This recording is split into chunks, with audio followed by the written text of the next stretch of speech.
As I sit down to record this podcast, the date is November the 29th, 2024. And so basically, what that means is that it has been pretty close to 2 months since the last time that I sat down to record an episode of this podcast. Oof, that's just way too long. And I'm well aware of the fact that it's taking so long between episodes these days. I would say that I almost have like an uploading schedule that almost rivals shoe on head at this point, and not in a good way, unfortunately. Um, the last one, is kind of definitely due to circumstances well beyond my control. Unfortunately, it has a lot to do with the passing of somebody close to myself, and in light of that in particular, it just seemed like there was really no good reason at the time at that particular time, to be sitting down and talking about recording myself talking about what basically amounts to a bunch of silliness a lot of the time. But as the old saying says, this too shall pass. And so now I'm finally going to sit down and resume recording and hopefully uploading a bit more frequently than I have been over the past year or so at least. And as it so happens, "this too shall pass" is a phrase that you could very much apply to this Edmonton Oilers season. Wow, I've missed fully more than a quarter of the season at this point, which seems wild. I used to never go more than a week, without saying something, and so there is a lot of ground to cover about this particular season. So obviously, it seems like the thing to do is to just focus in on the most recent development in the season. And the most recent development in this season is that this season really, it seems like it's turned around. This is a team that, in spite of all of the off-season additions that a lot of people seem to think was going to make this team a lot better than it had been last year, it just, up until this point, it just hasn't been. And even the turnaround, even with the arguably upgraded personnel,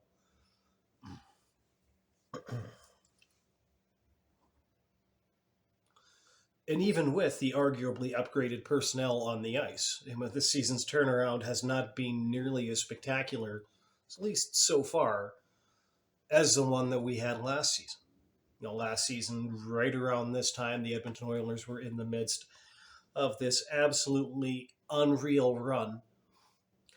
And they were well on their way to being the team that eventually came within one goal of winning the Stanley Cup. This year, at this particular juncture of this season, the team is really just getting above 500, which is not what anybody expected this team to be. I think that most people pretty much expected this team to look like a Stanley Cup contender right off the jump, right from puck drop on opening night.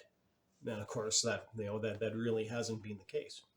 But a lot of the general themes of this season so far have been quite similar to some of the general themes from last season, up to and including a Connor McDavid injury, where we actually thought that he was going to be out for, maybe 2 or 3 weeks, and instead he was back in about 10 days, similarly to last year, where they said that he was going to be out for a reasonable amount of time, and then he came back very quickly.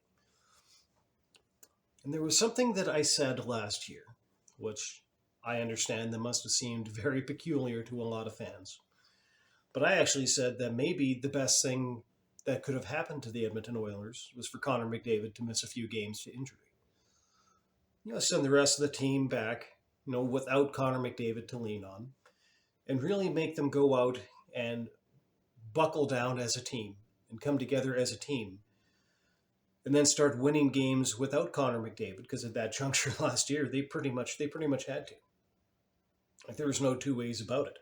They needed to figure out how to win without Connor McDavid. And then they were going to add Connor McDavid and then hopefully be able to go on an absolutely unreal run. And in a big way, that is what happened last season. And so when Connor McDavid went down to injury this year, you would have thought that, perhaps that is what people should have expected. But at this particular point, we've already been through that entire thing. We saw Connor McDavid go away with the injury, come back from the injury, and the team didn't really do very much. They really didn't do very much without him. And for a little while after he came back, they still weren't doing very much. And then a very peculiar thing happened. And I think that the player who a lot of people expected the least, to go away, get hurt, and then come back and become the hero of the season, that was the player that went away and did that. And so, to kind of give you a sense of exactly how unexpected this must have been to a lot of fans, I'm going to recount a story that happened to an acquaintance of mine.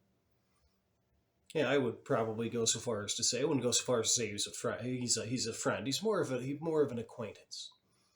But he went to the Edmonton Oilers home opener, and he was wearing a particular player's jersey.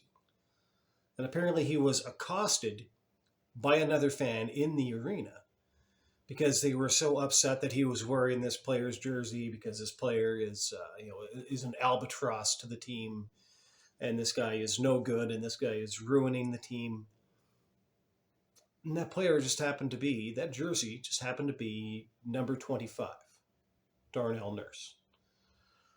And there does seem to be, I would say, a portion of Edmonton Oilers fans who have insisted pretty much nonstop, ever since he signed his big deal a few years ago, that this was the guy that was going to ruin the team, that he's not a good enough player, and that he's a terrible player, and that we should trade him, get rid of him. It would be addition by subtraction. The team would be so much better without Darnell Nurse. But I would posit that when you take a look at the way that this particular season has started to turn around, I don't think that this season started to turn around until after Darnell Nurse came back from his injury. And so, of course, we know all about that. It was basically like a concussion protocol time off, for lack of any better way to describe it, after that disgusting, dirty, cheap hit that Ryan Reeves laid upon him in that overtime loss to the Toronto Maple Leafs. And so Ryan Reeves got the 3-game suspension, which is not nearly enough, in my opinion, given that player's history. I think that should have been a much longer term suspension. Maybe even I guess I wouldn't go so far as to say that should have been like a Rafi Torres-esque suspension. But I think we should have been looking at double-digit games rather than just 3 games. Okay, whatever. But it's done. The NHL made their decision. It was a bad decision. It wasn't a good enough decision, but they made it. Suspension served. On goes the show. On goes the game. And so Darnell Nurse, he spent a few games away with injury, and then he came back, and then a very peculiar thing happened that I think that not a lot of people must have expected.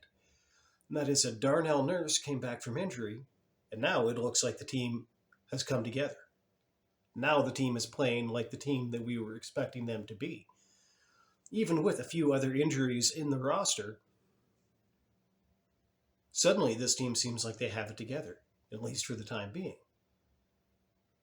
And not nearly for the absence of Darnell Nurse, because they weren't doing much of anything without Darnell Nurse, but for the return of Darnell Nurse. And he really seems to have found his game and really helped pull this team together exactly the way that you would expect a guy serving that kind of a leadership role on this team. Exactly the way that you would expect. And absolutely nobody should expect any differently than that. I think that it absolutely cannot be denied that this team is at its best when Darnell Nurse is also at his best. And he was a big, big part of why this team managed to come within just one goal of winning the Stanley Cup all the way back in June. He was a huge part of that, which of course is going to be a huge blow to the haters amongst the fan base. And I always love watching these people take these blows, Yeah, even despite the fact that really they don't have the integrity to acknowledge when they're wrong, or even really, the level of intelligence to even know when they're wrong. I mean, you still have like a whole bunch of these clowns out there still defending the way that they treated Mike Smith. So there really is no sense waiting around for these people to admit that they're wrong. It will never happen. Just just accept that Darnell Nurse is the savior, is the hero of this Edmonton Oilers season, and let's all move on.